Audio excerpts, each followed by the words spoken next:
Tov, shalom lachem. Alors, le shiur est enregistré parce que quelqu'un m'a demandé de l'enregistrer. On va parler ce soir d'un sujet, Béhémet, un des sujets peut-être les plus importants de cette année. C'est comment comprendre, comment considérer les fautes qui ont été commises par les grands du Ham Israël. Dans le peuple juif, il y a toujours eu des grandes personnes. Il y a toujours eu des personnalités que la Torah nous décrit comme des gens de grande envergure. Et malgré tout, a priori, on va dire qu'une lecture superficielle des textes de la Torah, ça peut être dans le Chumash, ça peut être dans les Nevi'im, nous laisserait penser éventuellement que ces gens-là ont commis des fautes. On va essayer de comprendre qu'est-ce que ça veut dire la notion de faute auprès des Gdolim. Nous dit l'Agma dans ma Sechet Shabbat. L'Agma nous dit la chose suivante. Toute personne qui va dire quoi? Amar Shmuel, Amar Rabbi Shmuel bar Nachmani. Kol haomer Reuven chata eno el haTorah. On va commencer par Reuven parce que c'est lié à la paracha de la semaine. Reuven, le fils aîné de Yaakov Avinu. Logiquement, Reuven devait avoir une double part en tant que le droit d'aînesse, mais pas seulement le droit d'aînesse. Reuven devait en réalité avoir trois parts. Premièrement, c'est le Bechor, donc c'est l'aîné.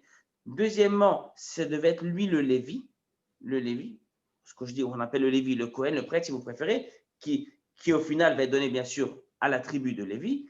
Et troisièmement, ça devait être lui également le roi. Or, si on remarque un tout petit peu, on verra que Reuven ne va rien recevoir. Lorsque Yaakov Avinu, c'est la paracha de la semaine, c'est pour ça que je fais le shiur paracha de Vaïchi, lorsque Yaakov Avinu va appeler ses enfants, pardon, il va leur dire He'asefu ve'agida lachem. Rapprochez-vous, je vais vous raconter la fin des temps et je vais vous bénir avant de mourir. Reuven rentre, Reuven ne prend pas de bracha. Shimron et Lévi ensemble, eux-mêmes ne vont pas prendre de bracha. Mais pas du tout. Et Reuven, non seulement qu'il ne va pas prendre de bracha, mais Yaakov Avinu va lui faire des remontrances, va lui faire des tochechot. Et qu'est-ce qu'il va lui dire? Il va dire, à cause de la faute que tu as commise, on y reviendra dans un instant, tu as tout perdu. Tu as perdu ton droit d'aînesse. Ton droit d'aînesse, c'est le fait de pouvoir avoir une double part. Qui va avoir une double part chez les tribus? Ça va être tout simplement Yosef, parce que Yosef ne va plus exister en tant que tribu de Yosef, mais on aura deux tribus qui vont être Ephraïm et Ménaché, les enfants de Yosef. Donc il a perdu son droit d'aînesse. Il a perdu le fait d'être Cohen ou Lévi, peu importe ce qu'il va donner à la tribu de Lévi, travailler au Beth Amikdash. Il va perdre le droit d'être le roi du Ham Israël, Melech. La royauté va être donnée à Yehuda. Yehuda sera le roi.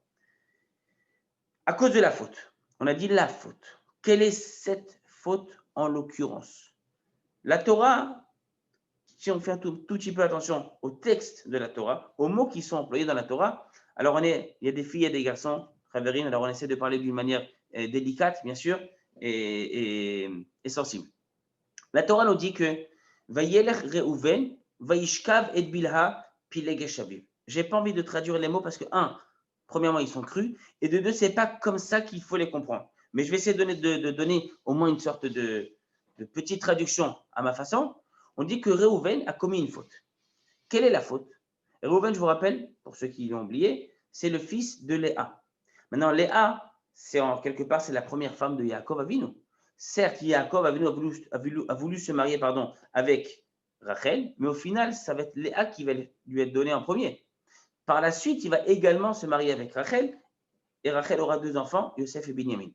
Mais Léa, c'est elle qui va, on va dire, celle qui va donner naissance à la majorité du Ham Israël, en tous les cas d'un point de vue numérique, du nombre de tribus, 6 enfants, 6 des 12 tribus vont être issus de Léa, plus bien sûr Dina.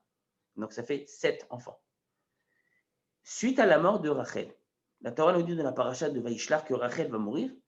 Qu'est-ce qui s'est passé? Yaakov Avinu va habiter non pas dans la tente de Léa, mais dans la tente de Bilha. Bilha qui était la concubine, ou la servante si vous préférez, de Rachel. Et là, Reuven va faire quelque chose qu'il ne fallait pas forcément faire. Et qu'est-ce qu'il va faire? La Torah nous dit Vayishkav et Bilha pilegesh aviv. Alors, je vais traduire le mot encore une fois avec beaucoup de sensibilité. Vayishkav, le mot lishkav, ça veut dire coucher. Avoir une relation avec. On parle de relation sexuelle, bien évidemment. Réhouven va avoir une relation sexuelle avec la concubine de son père, qui était Bilha, la servante de Rachel. Alors vous allez me dire, c'est très grave. Qu'un homme ait une relation avec la concubine de son père, c'est bien évidemment interdit. Et vient la Gemara nous dit, Kol haomer Réhouven chata. Toute personne qui va venir et qui va dire, que ce soit maintenant, dans 500 ans ou dans 2000 ans, nous disent les Chachamim dans la Gemara dans Masechet Shabbat, qui va dire que Réhouven ta'a, que Réhouven, c'était chata, que Réhouven a fauté. Toute personne qui va nous dire que Réhouven a fauté, Eno et la Torah. Si je traduis littéralement les mots, Eno et la, c'est uniquement quelqu'un qui se trompe. C'est quelqu'un qui se trompe. Quelqu'un qui va considérer Réhouven comme un fauteur, c'est quelqu'un qui n'a rien compris à la lecture de la Torah. Et on va essayer d'expliquer pourquoi Réhouven n'a pas fauté. Et s'il n'a pas fauté, alors pourquoi la Torah emploie des mots qui sont très crus? Vaishkav, il a une relation. C'est quand même compliqué comme mot. Pourquoi la Torah emploie des mots comme ça, alors que en réalité, ce n'est pas ce qu'il a fait? La Gemara nous dit d'ailleurs dans Masechet Shabbat, Dafnun He'amud Bet, la Gemara nous dit la chose suivante. Ma'ani mekayem vaishkav et bilha pilegesh aviv, melamed shebilbel matzao shel aviv. Qu'est-ce qu'il a fait? Tout simplement, nous dit la Gemara, selon un des avis des Chachamim, mais c'est l'avis qu'on va retenir, c'est que Yaakov, suite au décès de Rachel, Yaakov ne va pas fixer sa demeure, sa résidence auprès de Léa. Il va continuer à habiter chez Bilha, qui est la concubine, qui est la servante aussi de Léa. Ça va attrister énormément Réhouven, qui va dire la chose suivante. Tant que Rachel et Léa, les deux étaient en vie, alors que toi, Yaakov, mon père, que tu préfères Rachel à Léa, c'est ton choix.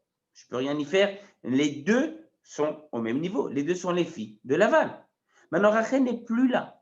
Rachel n'est plus de ce monde. Rachel, Léa, Shalom, nous a quittés.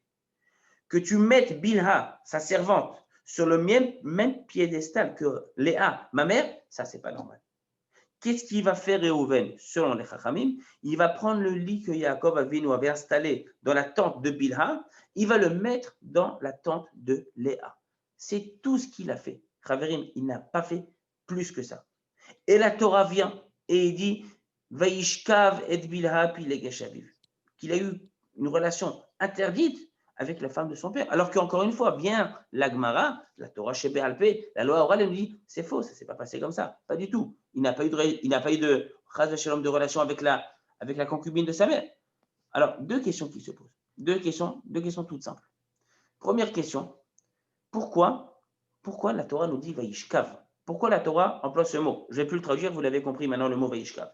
Et de deux, Yaakov Avinu va le punir. On a dit qu'il va être privé du droit d'aînesse, privé d'être le prêtre, le Kohen, le Lévi, et privé d'être le roi, pour quelque chose qu'il n'a pas commis. On va essayer d'expliquer ça.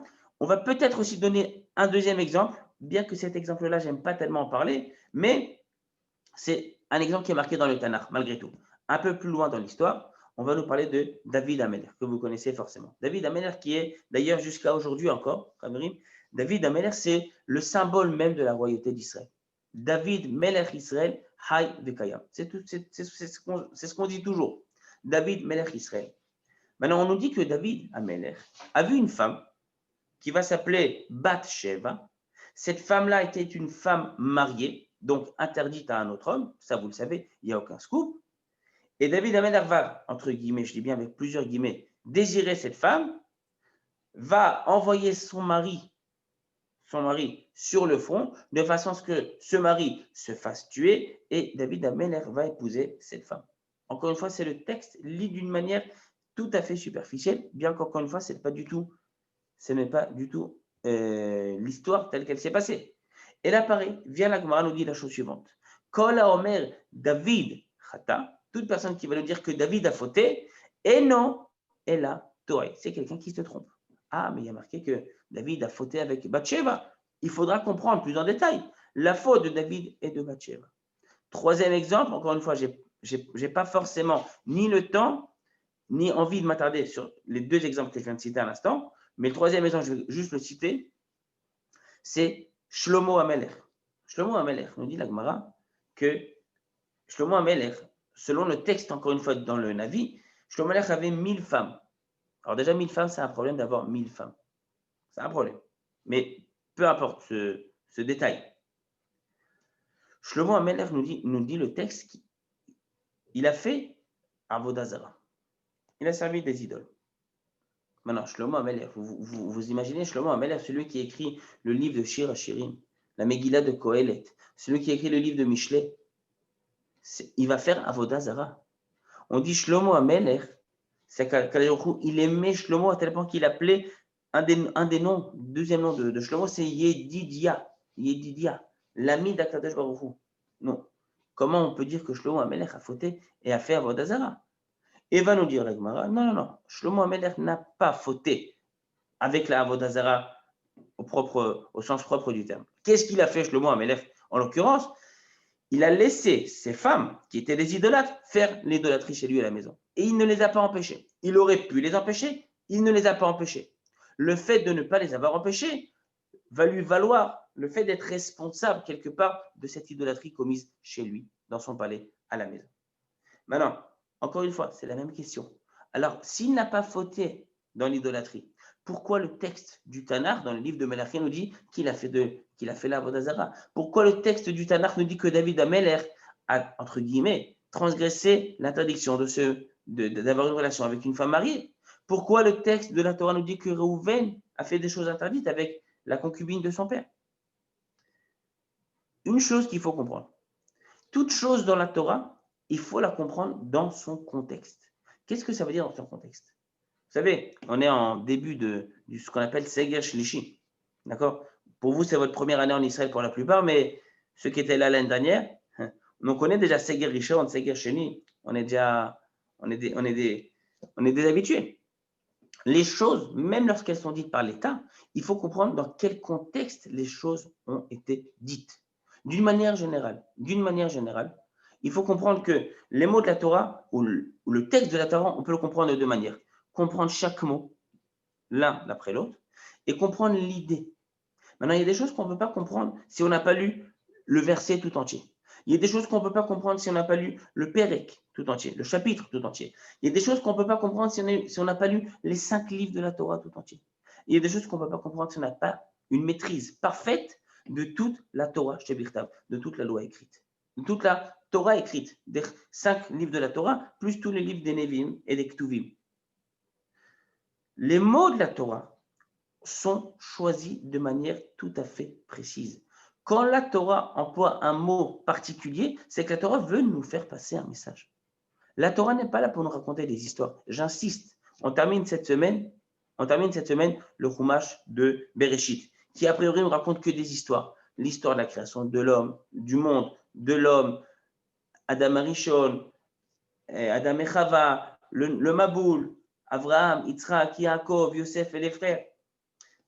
Chaverim, la Torah n'est pas un livre d'histoire. La Torah n'est pas là pour nous donner des détails. Et si les détails nous sont malgré tout donnés par la Torah, c'est qu'a priori, ces détails sont pertinents. Sinon, la Torah n'aurait pas jugé utile de nous faire partager toutes ces informations. La Torah n'est pas un livre d'histoire. Or, la Torah emploie des mots. Machal le ma'adavar. On va ramener un exemple.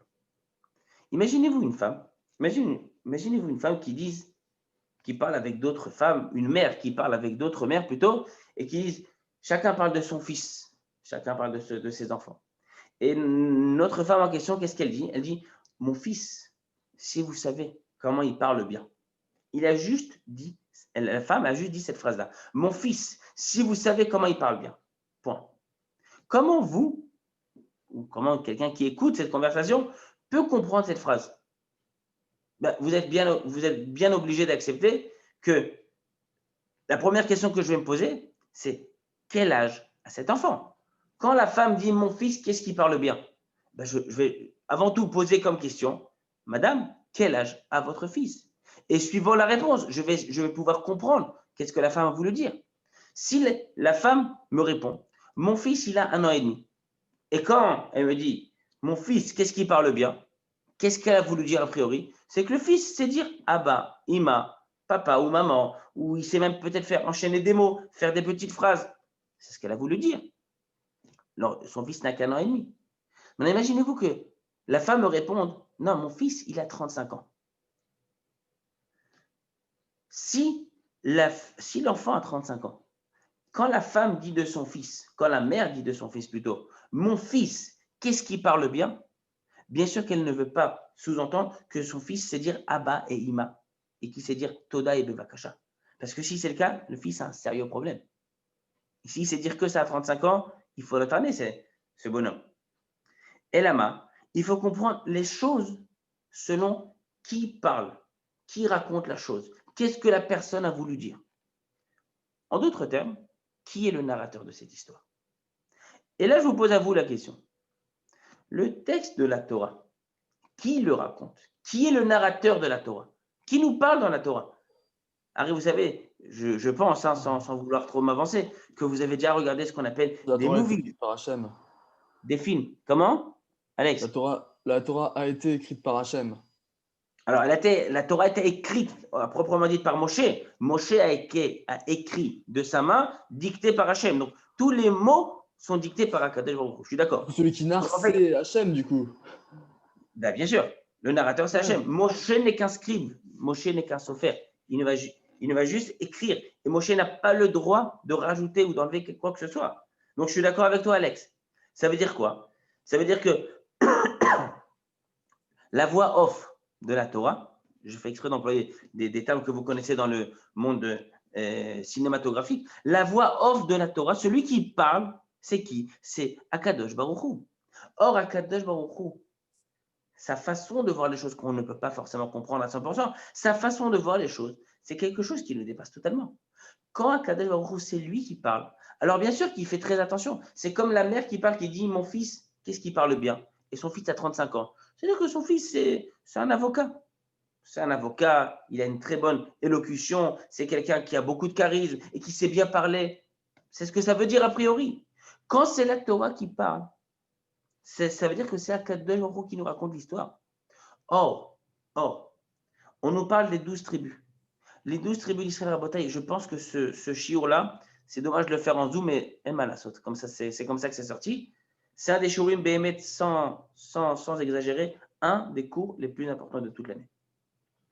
Comprendre que les personnages, d'accord, les personnalités dont on parle dans la Torah ne sont pas des amis à nous. Ce ne sont pas nos potes. On n'a pas joué avec eux dans la cour de récré. On n'est pas amis avec eux sur Facebook. Pourquoi je vous dis ça? Parce que très souvent, et ce que je veux dire, c'est quelque chose que je ne supporte pas de manière personnelle, les gens se permettent de critiquer des personnages bibliques, des personnages de la Torah. Ça peut être Abraham, Yitzhak, Yaakov, Moshe, ça peut être n'importe qui, ça peut être Shlomo Ameler, David Ameler, Shmuel Hanavi, peu importe. Les gens qui se permettent de critiquer, ça émane tout simplement d'une bassesse. Quelle est cette bassesse? C'est que nous, petits comme nous sommes, nous nous croyons comparables à la grandeur des personnes qui sont marquées dans la Torah. Vous savez qu'on n'a aucune idée, et je dis mais mettre aucune idée, quelle était la grandeur, et je dis bien quelle était la grandeur spirituelle, par exemple, du Chafetz Chaim. Je pense que le Chafetz Chaim, vous avez tous entendu au moins parler de nom, le Rav Israël Meir Cohen, Miradin, qui a écrit qui a également écrit le Mishnah Brura et une grande série de livres. On ne sait même pas qui était, tellement il était grand le Chafetz Chaim. On n'a aucune idée. Je peux vous citer le Rav Kook, qui était quasiment à la même époque. On n'a aucune idée de la grandeur de ces gens-là. Et plus on avance dans l'histoire, on prend 300 ans de recul. Je vais vous parler du Baal Shem Tov, qui a fondé la Chassidoute, ou je vais vous parler du Gaon de Vilna, je vais vous parler du Or HaChaim HaKadosh.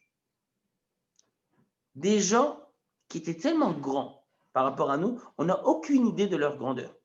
Et si on va encore un petit peu en arrière dans l'histoire, je vais vous parler du Rambam, Rabbi Moshe ben Maimon. Je vais vous parler du Ramban. Je vais vous parler de Rashi, des Parléat Tosafot.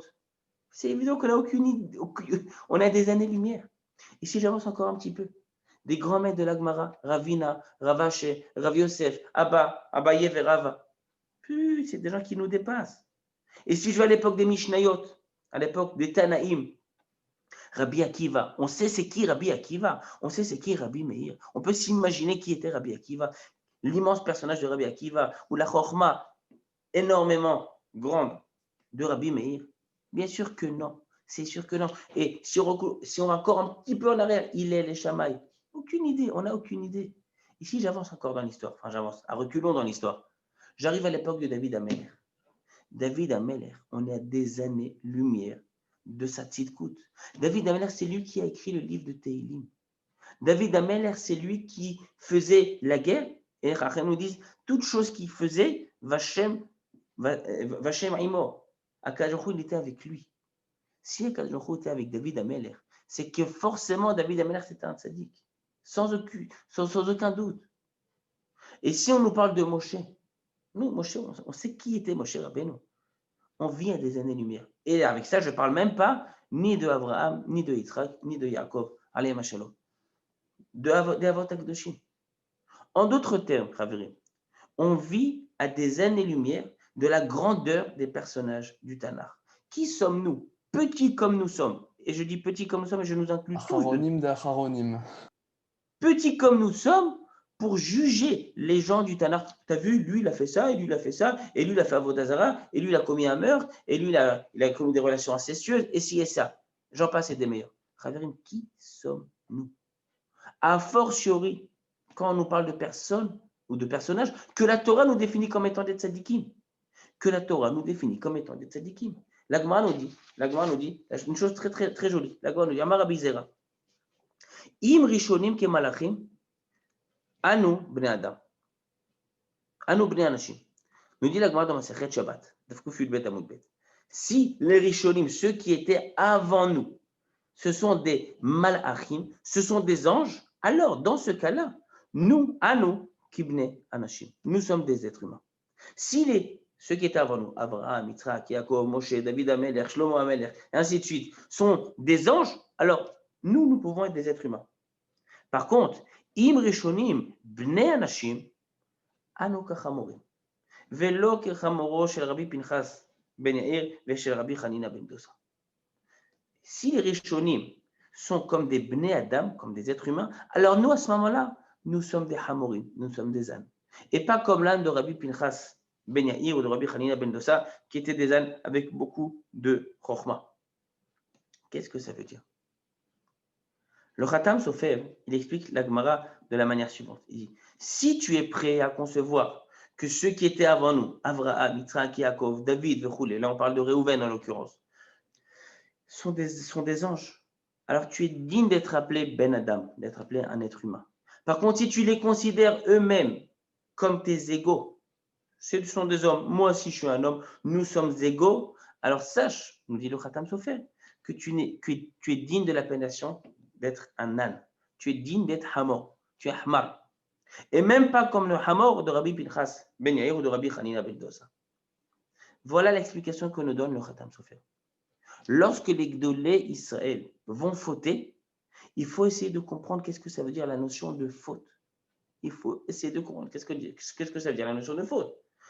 Venez, on essaie de revenir un tout petit peu à Réhouven. Qu'est-ce qu'on a dit? On a dit que dans le texte de la Torah nous emploie un mot qui est très, très fort, Vaishkav, que Réhouven a eu une relation. Or, vient la Gemara nous dit non, attention, on ne comprend pas mal. Il n'a pas eu de relation. Il n'a pas eu de relation. On peut même dire que quelque part, on est obligé de dire que Réhouven n'a pas eu de relation. Pourquoi? Tout simplement parce que on connaît tous l'histoire de Yosef Hatzadik. Yosef Hatzadik qui était soumis à la tentation de la femme de Potiphar. Maintenant, mesdemoiselles, si vous êtes là, ne vous vexez pas. Bémet, ne vous vexez pas. Mais le Midrash nous dit que la femme de Potiphar était dans le top 5 des femmes les plus belles qui ont jamais existé sur Terre. Que personne ne se vexe ici, les filles. Mais c'est une des 5, c'était la femme de Potiphar, Eshet Potiphar. Et malgré tout, Yosef Hatzadik a pu résister à cette tentation. La Gemara nous dit dans Masechet Sota, qu'est-ce qui s'est passé? Tout simplement, Yosef a eu une apparition. il s'est imaginé ou il a peut-être vu son père lui parler. Au moment de la faute, au moment où il a peut-être pensé, je dis bien peut-être pensé, fauter, il a vu son père. Et son père lui dit quelque chose de tout simple. Il dit, tu sais, Yosef, mon fils, tu es en Égypte avec cette jolie créature. Mais dans quelques années, vous allez sortir d'Égypte. Vous allez construire le Mishkan, le sanctuaire. Or, dans ce Mishkan, viendra le Kohen Agadol. Le Kohen Gadol qui portera sur son pectoral 12 pierres. Chaque pierre représentera une tribu du peuple juif, du Ham Israël.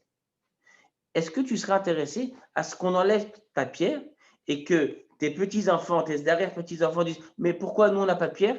Et qu'on leur réponde « Parce que votre ancêtre Yosef s'est amusé avec une femme qui n'était pas juive. » Est-ce que tu as envie que ça soit la situation qui se passe dans plusieurs décennies, dans plusieurs siècles? Yosef, à ce moment précis, a arrêté. Il a arrêté, il n'a commis aucune faute avec la femme de Potiphar, malgré le désir et malgré la beauté de cette femme. La pierre de Yosef est intacte. Dans le Choshen Mishpat du Kohen Gadol, il y a la pierre avec la tribu de Yosef. Or, cette pierre-là, qu'est-ce qu'elle vient nous indiquer? Elle vient nous indiquer que Yosef Hatzadik a sa place au Beth Amikdash, il a sa place dans le Mishkan, il a sa place dans la Kedusha. Si on fait attention, la Reuven, est-ce qu'il a sa place? Bien sûr qu'il a sa place. Et non seulement il a sa place, c'est la première des pierres. Reuven, Shimon, Lévi. Les trois premiers de la liste, c'est Reuven, Shimon et Lévi. Reuven, c'est sûr qu'il a sa place là-bas. Donc on est obligé de dire que Reuven n'a pas fauté. Il n'a pas fauté. Alors si c'est comme ça, pourquoi la Torah emploie le mot Vayishkav? Il a eu une relation alors qu'il n'a pas eu de relation. Réponse, nous dit le Rav Nevensal. Le Rav Nevensal, c'est le Rav de la vieille ville de Yerushalem, le Rav Avigdor Nevensal, un grand Talmid Chacham de notre génération. Il dit une réponse qui est magnifique. Il dit, la Torah est là pour nous éduquer. Chavarim, chacun d'entre nous, et je le répète peut-être à chaque shiur, mais je pense que c'est extrêmement important, que dans chaque chose qu'il étudie dans la Torah, ça peut être une halacha, ça peut être un bon comportement de moussar, ça peut être un midrash, ou ça peut être une page de Gemara pour les garçons. Que chacun d'entre nous, lorsqu'on étudie, ou lorsqu'on assiste à un shiur de Torah, peu importe dans quelles circonstances, qu'on ressorte du shiur, qu'on ressorte de l'étude en se disant qu'est-ce que ça m'a apporté à moi personnellement aujourd'hui? En quoi ça va changer ma vie? Pas seulement le fait de savoir, bien sûr que c'est important de connaître l'histoire, mais c'est pas seulement de savoir ou de connaître la halakha. En quoi maintenant ça fait de moi quelqu'un de meilleur? Est-ce que je vais m'améliorer dans la pratique des mitzvot? Est-ce que je vais améliorer mes traits de caractère, mes mauvaises midot? Est-ce que je vais me rapprocher plus d'Akadosh Baruch Hu? Est-ce que ça va me rajouter de la hirat shamayim ou pas? Chaque chose dans la Torah, c'est la question qu'on est censé se poser. C'est ce que dit le Ramban, Rabbi Moshe ben Nachman, dans sa fameuse lettre, Igeret à Ramban, la lettre qu'il a envoyée à son fils. Dit le Ramban, Rabbi Moshe ben Nachman, lorsque tu étudies quelque chose de la Torah, il dit à son fils, ferme le livre un instant. Et une fois que tu as fermé le livre, essaie de réfléchir, qu'est-ce que cette étude t'a apporté? Qu'est-ce que tu peux faire avec ce que tu viens d'étudier? Pas seulement que tu as engrangé des connaissances, ce n'est pas l'essentiel de connaître. L'essentiel, c'est aussi d'appliquer. Tu apprends pour pouvoir appliquer. Or, lorsque j'étudie la paracha d'Ashavua, lorsque j'étudie ce texte de la Gemara, qu'est-ce que ça vient nous apprendre? Dit le Rav Nevensal. La Torah est là avant tout pour nous éduquer. La Torah a un but éducatif. Or, la Torah veut qu'on ressente. La Torah veut qu'on ressente les fachot, au moins. Lorsqu'on va lire le passouk dans la Torah, Vayishkav et Bina Pileg Shaviv, que Reuven a littéralement une relation avec la concubine de son père, qu'on ressent ce sentiment, cette frustration de dire « Ah, c'est ce qu'il a fait, Reuven, oh là là, c'est grave, c'est très grave. » Mais ce n'est pas ce qu'il a fait. Mais qu'on reste sur ce sentiment, sur ce « Waouh, Reuven, il a fait ça. » Il n'a pas fait ça. Vient la Torah chez Béalpé, viennent les Chachamim de la Gemara, les Chachamim du Talmud, et ils nous disent « Non, Reuven, bien sûr que non, il n'a pas eu de relation avec la femme de son père. Il a juste sorti le lit de la tente de Bila. Il n'a pas couché avec Bila. Mais au moins qu'on ait eu ce sentiment de « Waouh, c'est ce qu'il a fait Reuven. » Pourquoi? Pourquoi? Pour deux raisons, nous dit le Rav Nevensal. Premièrement, comprendre que la Torah, elle est medouyeket. La Torah nous dit quelque chose, c'est très, très, très pointilleux. On est dans le zoom-in de la haute résolution. La Torah fait attention avec le comportement des tzadikim. Alors vous allez me dire, peut-être que c'est injuste, c'est comme ça qu'Akadosh Baruch Hu gère le monde. Plus tu es tzadik, plus on fait attention à ce que tu fais. Ça veut dire quoi? Quelqu'un qui n'est pas forcément tzaddik, alors bien sûr que s'il enfreint des choses, s'il transgresse des choses de la halakha, il va être jugé là-dessus, bien évidemment.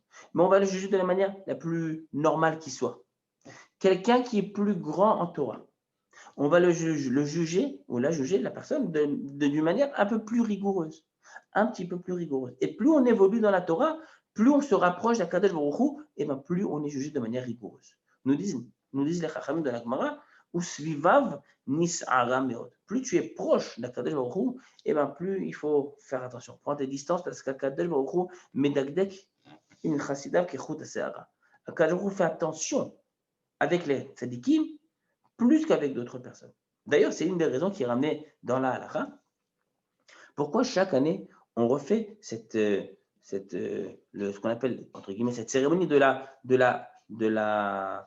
haskara d'une personne. Quelqu'un qui nous a quittés, il est déjà mort depuis plusieurs années. Et malgré tout, chaque année, à la même date, on se réunit tous, on récite un kaddish, on fait des brachot, leilou nishmat, et ainsi de suite. Les chachamim nous disent, la halakha nous dit que la personne est jugée chaque année au jour de son décès. Alors vous allez me dire une seconde, il est jugé, mais si c'est quelqu'un qui est mort déjà depuis 20 ans, 25 ans, 30 ans, il a déjà été jugé depuis. Il y a déjà eu un jugement. La sentence a déjà été prononcée. Pourquoi on va le rejuger cette année spécifiquement? Nous disent les chachamim, oui. Pourquoi? L'année dernière, il a été jugé. Mais depuis, il a avancé. Tout le mérite que les gens font sur terre. Par exemple, les gens font des mitzvot, Leilou Nishmat. Ils font des brachot, Leilou Nishmat. Les gens pensent à lui. Les gens vont l'élever. Leilou Nishmat, littéralement, c'est élever la neshama, l'élévation de l'âme. Or, lorsque les gens font des prières, des brachot, des tfilot, des teilim, Leilou Nishmat, la personne se rapproche encore plus d'Akadosh Baruch Hu. Vient le jour de la Haskara et on le juge selon son nouveau niveau. Tu te trouves à un niveau où tu es plus proche d'Akadosh Baruch Hu, maintenant on va te juger. La Torah parle de qui? On l'a dit tout à l'heure, la Torah parle de grands personnages. La Torah parle même des personnages qui sont des Réchaïm, et on en a des Réchaïm dans la Torah. Je n'ai pas dit que tout le monde était tzaddik dans la Torah. Pas toute personne qui apparaît dans la Torah est forcément tzaddik, mais toute personne qui apparaît dans la Torah est forcément un grand personnage. Lorsque la Torah nous parle de Réhouven, et la Torah nous dit que Vayu Bnei Yaakov Shelem Asar, dans le même passage qui nous raconte, entre guillemets, la faute de Réhouven, le passouk se conclut en disant que tous les enfants de Jacob étaient 12. Et les Chachamim nous disent dans le Midrash 12. Pourquoi on nous précise qu'ils étaient 12? On le savait qu'ils étaient 12. Pour nous dire qu'ils étaient tous égaux, tous des tzadikim. Y compris Réhouven, duquel on vient de parler. On vient de dire à l'instant que Réhouven a fait des choses. Non. Veihu bnei Yaakov shenem asar. Ils étaient 12 les enfants de Jacob. 12 tzadikim. Alors Réhouven, s'il n'a pas fauté, pourquoi la Torah emploie ce mot? On a dit deux raisons. Première raison, pour nous, lecteurs de la Torah, Am Israël, qui au fil de l'histoire vont apprendre et étudier cette Torah, essayer de s'améliorer grâce à cette Torah, qu'on ressente ce sentiment de qu'est-ce qu'il a fait Réhouven? Ça, c'est une première raison. Deuxième raison, dit le Rav Nevensal, de façon à ce qu'on comprenne aussi nous-mêmes que la gravité de la chose est jugée selon l'élévation ou pas de la personne. Quelqu'un qui fait quelque chose qui n'est pas forcément grave en soi, dans l'absolu, mais selon son niveau spirituel, c'est quelque chose qui n'est pas adapté, eh bien, il va être jugé là-dessus. D'ailleurs, la Gemara nous dit, comment peut-on définir la notion de Chilul Hashem? Et la Gemara ramène plusieurs exemples avec des grands Amoraïm de la Gemara. Un des Amoraïm de la Gemara nous dit, c'est Rabbi Yochanan, par exemple, 6 mois, je me balade dans la rue sans talit et sans téphilim. À l'époque des Chachamim de la Gemara, tout le monde était toute la journée avec le talit et les téphilim. Tu vois un des grands maîtres de la Gemara sans talit et sans téphilim, s'il se trouve, il y a toutes les bonnes raisons pour ne pas avoir de talit ni de téphilim. On avait fait un cours il y a quelques semaines sur le Mar'it Ha'ain, le kanji raton. Et bien ça peut créer un problème de Chilul Hashem, selon le niveau de la personne. Un autre exemple qui ramène de la Gemara, Qu'est-ce que le Chilul Hashem? Si par exemple, je vais dans un endroit, je vais dans un magasin et je ne paye pas sur le coup. C'est-à-dire que je dis à la personne, bon, vous mettrez ça sur ma note, je viendrai vous régler à la fin du mois. Or, il y a des gens dans la boutique qui me regardent prendre l'objet sans payer et ils ne savent pas que j'ai un compte chez le commerçant. Ils vont dire, ah, tu as vu le barbu? Il a pris des choses, il a volé, il a pris la nourriture, pris quelque chose, il n'a pas payé. C'est pas bon. Ça peut créer un chilou Hashem. Réhouven, le niveau spirituel qu'il avait, c'est un niveau extrêmement élevé. À son niveau, tirer le lit de Yaakov Avinu, c'est équivalent à avoir une relation avec, avec Bila. Il n'a pas eu de relation, il n'a rien fait. Mais la gravité de la chose, c'est comme si il avait fait ça. Il y a plein de choses qui sont marquées dans la Gemara où c'est comme si. Ke'ilu. Alors, Ke'ilu, c'est comme si, c'est pas réellement comme ça, mamash, mais c'est comme si. Selon le niveau de la personne, c'est comme ça qu'il faut comprendre. Ça, c'est par rapport à Réhouven. David Amer. Bien que j'ai dit que je ne voulais pas en parler, on a quelques minutes, on va quand même dire quelque chose au sujet de David Amer. Il faut comprendre déjà premièrement, David Amer, c'est un des rois d'Israël, ou peut-être le roi d'Israël, qui a eu le plus de proximité avec Akadosh Baruch Hu. C'est lui qui a écrit le livre de Tehillim. David Amer, on nous dit que tout ce qu'il faisait, il était matzliach. Il réussissait tout ce qu'il faisait. Akadosh Baruch Hu était avec lui. Alors quoi? Il a vu une femme et il a désiré. C'est comme ça qu'il faut comprendre l'histoire de David Ameler? Non, pas du tout. David Ameler, c'est quelqu'un qui est né à Zemirot, Israël, c'est le Mashiach. Le Mashiach, c'est le fils de David, Mashiach ben David. On n'a pas d'autre roi, pas d'autre emblème de la royauté que David Ameler. Alors le Mashiach, il vient de quelqu'un qui est comme ça. Chas v'shalom, chas v'chalila. Bien sûr que non. Alors pourquoi David il a fait ça? La Gemara dit que David Ameler, quelque part, il a fait quelque chose qui n'était pas tout à fait juste. Pas le fait d'avoir une relation avec cette femme, parce que cette femme était déjà divorcée. Selon la halakha pure et dure, elle n'était pas considérée comme une femme mariée. Je ne veux pas rentrer dans les détails, mais la Gemara nous dit que le guet a déjà été donné. Donc cette femme avait déjà reçu le guet de son mari. Donc, en fait, elle n'était plus Eshet Ish, elle n'était plus femme mariée. Alors, qu'est-ce qui s'est passé? David Ameler, quelque part, a réussi à entretenir une relation avec Bathsheba. Ce n'était pas la meilleure façon. Les Chachamim nous disent que ce qu'il a fait avec Bathsheba, c'était comme manger un fruit qui n'est pas encore totalement mûr. Ce n'était pas encore le moment venu. Il a fait les choses avec, peut-être, encore une fois, on est tout petit pour parler de David Ameler, un peu trop de précipitation. Ce sont les Chachamim qui disent ça, sinon, Chaz v'Shalom, je ne me serais pas permis de parler comme ça de David Ameler. Achala paga, dit la Gemara dans Masechet Sanhedrin. Il a mangé ça quand le fruit n'était pas encore mûr. Il a cueilli les fruits avant qu'ils soient totalement mûrs. Quelque part, Bathsheba, elle était destinée à David Ameler depuis les 6 jours de la création. Ça ne devait pas se passer tout de suite maintenant. Et vous savez que, d'une manière générale, c'est vrai dans la vie, ce n'est pas vrai que dans le judaïsme, il ne faut jamais précipiter les choses. C'est quelque chose qu'il faut retenir pour tout le temps. Et même en Israël, et peut-être même surtout en Israël.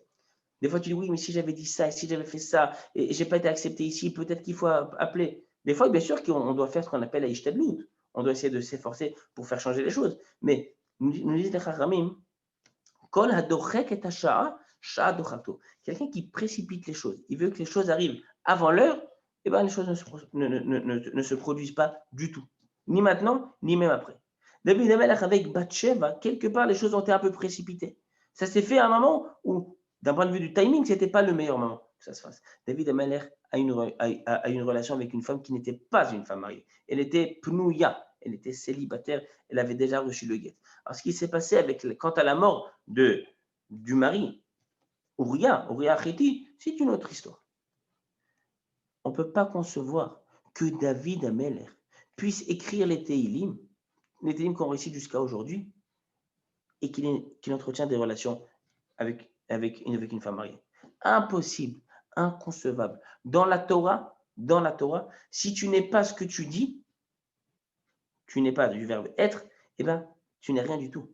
On nous dit par exemple dans les Pirkei Avot, on le répète souvent dans les Pirkei Avot, on nous parle des grands Chachamim de la Mishnah, et on dit Hu Haya Omer. il disait, c'est pas comme ça que j'aime le traduire.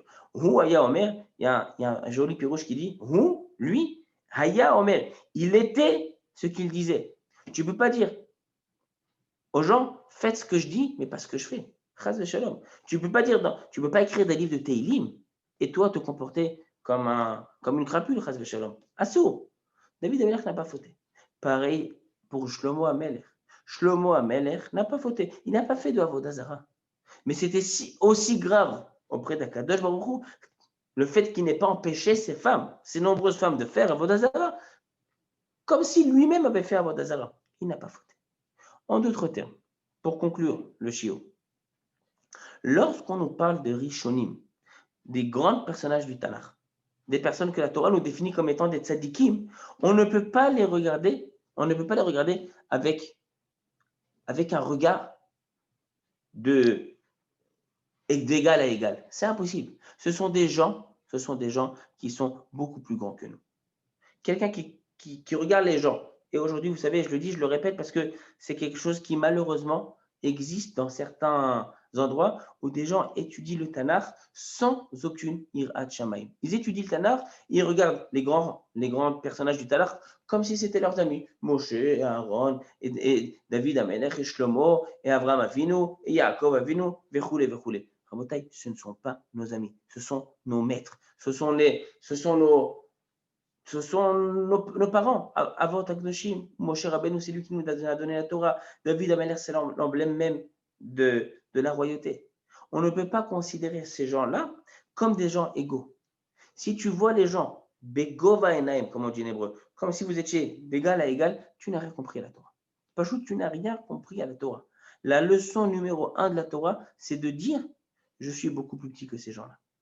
D'ailleurs, le Maharal de Prague, et je termine avec ça, le Maharal de Prague répète ça plusieurs fois dans son commentaire sur ce qu'on appelle l'Agadot des Chachamim. Agadot Chazal, le Maharal a un livre, le Maharal de Prague explique en général d'une manière très profonde l'Agadot de l'Agmara, et il nous dit une des notions de base qu'on apprend dans le judaïsme, c'est d'être quelqu'un de Hanav, l'humilité.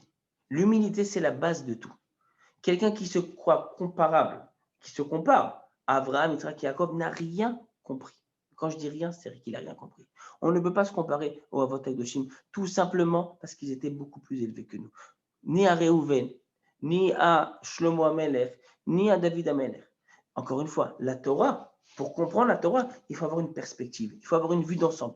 Quand la Torah nous dit que Réhouven a fauté, alors, ce n'est pas vraiment la faute qui est relatée dans le texte de la Torah, mais c'est une faute qui est quelque part presque aussi grave. D'un point de vue du Rochen, d'un point de vue de la sensation que ça doit nous procurer, c'est comme si Reuven avait fait cette faute. Mais il n'a pas fait cette faute. Tout simplement comprendre.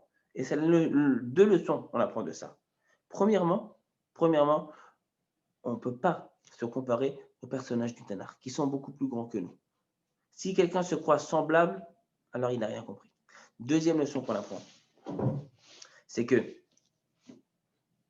pour être proche d'Akadosh Baruch Hu, et ça quelque part, je mets l'accent là-dessus parce que c'est une des choses les plus fondamentales du judaïsme. Tu ne peux pas être proche d'Akadosh Baruch Hu si tu fais des avérotes. Tu ne peux pas être proche d'Akadosh Baruch Hu, tu ne peux pas être sadique et rachat à la fois.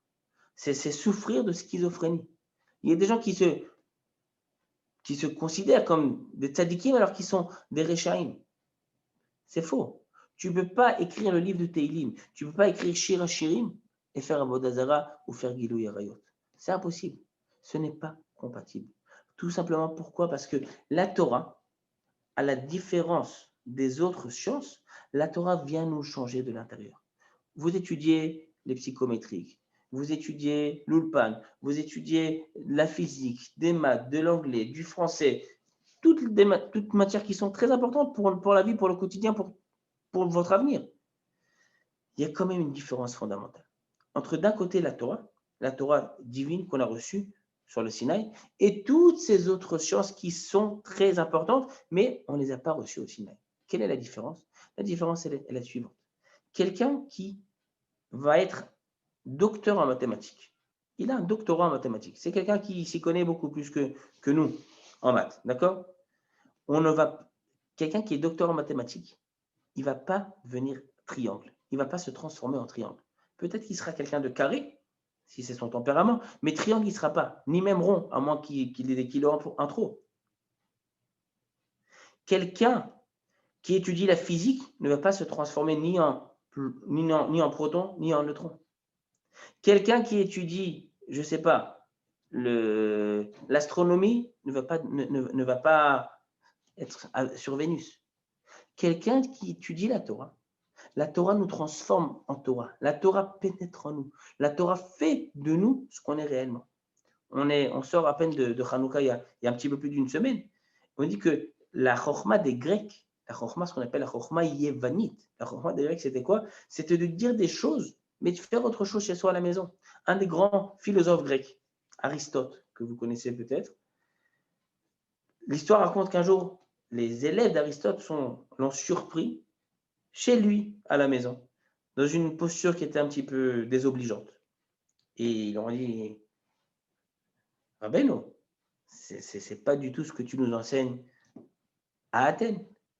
Qu'est-ce qu'il leur dit, Aristote? Il dit, une seconde, laissez-moi tranquille. Je suis chez moi, dans mon domaine privé. Je ne suis pas à l'amphi d'Athènes. On n'est pas à la fac. Je fais ce que je veux chez moi à la maison.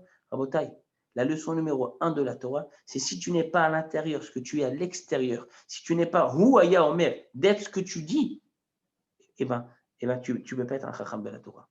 Lorsqu'on parle de grands personnages de la Torah, que la Torah nous témoigne que ce sont des tzadikim, on est obligé de dire que ce sont des tzadikim. Ah, mais ils ont fauté. Il faut comprendre que la faute qui a été commise par ces grandes personnes est une faute qui, à leur niveau, était considérée comme une faute.